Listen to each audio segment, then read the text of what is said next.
E a meteorologista Nadiara Pereira está aqui em nossos estúdios para falar sobre as condições do tempo na hora do acidente. Olá, Nadiara, boa tarde para você. Boa tarde. Se fala já em pane elétrica, o piloto reportou pane elétrica no momento então em que aconteceu esse acidente, mas a gente viu aí durante todo o dia que as condições climáticas eram terríveis na hora, né? Isso mesmo, as condições locais não eram boas, né? Havia muita instabilidade, mas isso possivelmente não trouxe problemas, não alterou as condições de voo, porque é muito normal nessa época do ano a ocorrência de bastante instabilidade por causa da combinação de alta umidade e calor na região.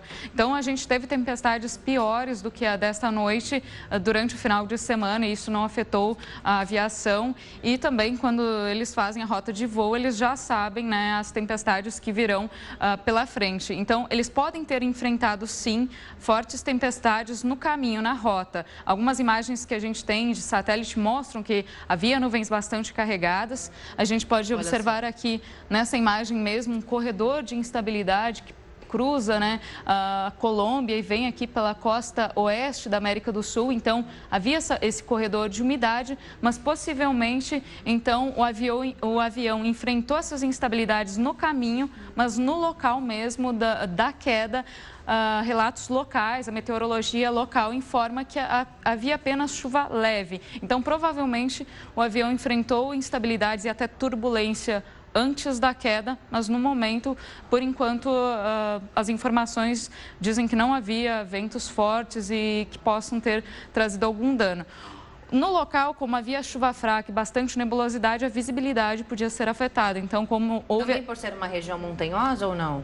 Isso, porque como é uma região montanhosa e ele caiu entre montanhas, numa região de vale, então aumenta a ocorrência de nebulosidade. Isso pode ter afetado a visibilidade, mas não ter causado o acidente, né? Então, provavelmente na hora que o piloto tentou fazer o pouso forçado, a visibilidade estava baixa, então também a chuva atrapalhou as buscas, mas acabou atrapalhando as condições, mas não afetando... A própria aeronáutica do país, né, descartou essa possibilidade de que o mau tempo pudesse ter provocado o acidente. De fato, o que eles trabalham mesmo é com a história, com a hipótese da pane elétrica.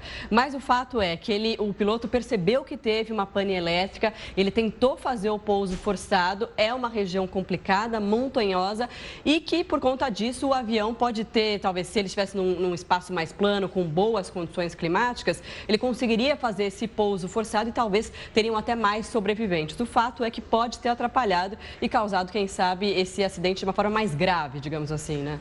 Pode ter atrapalhado na visibilidade do piloto e também, como você falou, por ser uma região bastante montanhosa, então é difícil, né, fazer um pouso forçado e também numa região que é montanhosa tem mais ventos ascendentes e descendentes e isso provoca maior formação de nebulosidade de umidade sobre a região. E agora eles estão fazendo o trabalho de resgate dos corpos. Até a última informação de que a gente teve é de que 40 corpos, cerca disso, já tinham retirados do local. O tempo lá hoje, como é que está? Pode atrapalhar nesse trabalho de busca? Disse, inclusive, que é muito difícil chegar até a região, principalmente com os helicópteros que foram disponibilizados pelo governo e que só é possível chegar por terra, justamente por conta da visibilidade, né?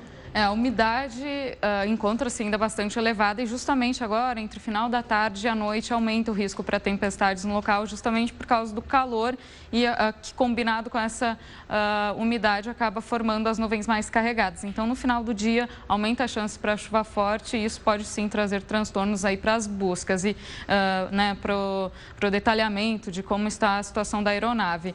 Então, a gente continua, né, com essa condição de corredor de umidade que cruza o Brasil e toda a costa oeste aqui da América do Sul.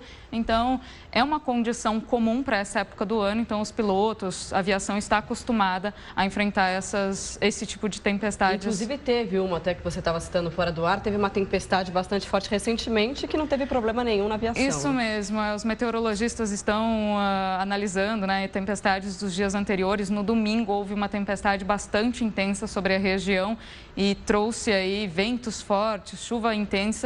e não trouxe danos, né? Porque, como eu falei, antes de decolar, eles fazem uma rota de voo e veem as condições para poder até desviar dessas tempestades. Então, provavelmente, o piloto tinha as informações das condições locais e verificou que não era nada que pudesse atrapalhar, porque senão eles conseguem fazer uma rota também desviando pelo oeste essas tempestades. Esse mapa é o quê? Esse mapa aqui é do momento da queda, então às 3h15 UTC, que seria 1h15 aqui do Brasil, né?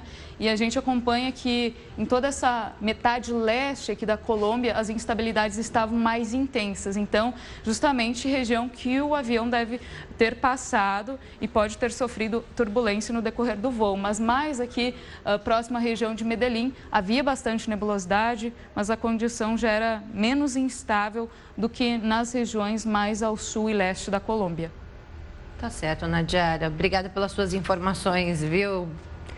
Infelizmente, bom trabalho para você, né? infelizmente. Nesse momento complicado. Lamentamos muito. E tomara que o tempo melhore para que pelo menos as buscas, né, dos corpos, que a família consiga a investigação, como exatamente, um todo, né? consiga ser concluída. Obrigada, viu? Até uma mais. próxima.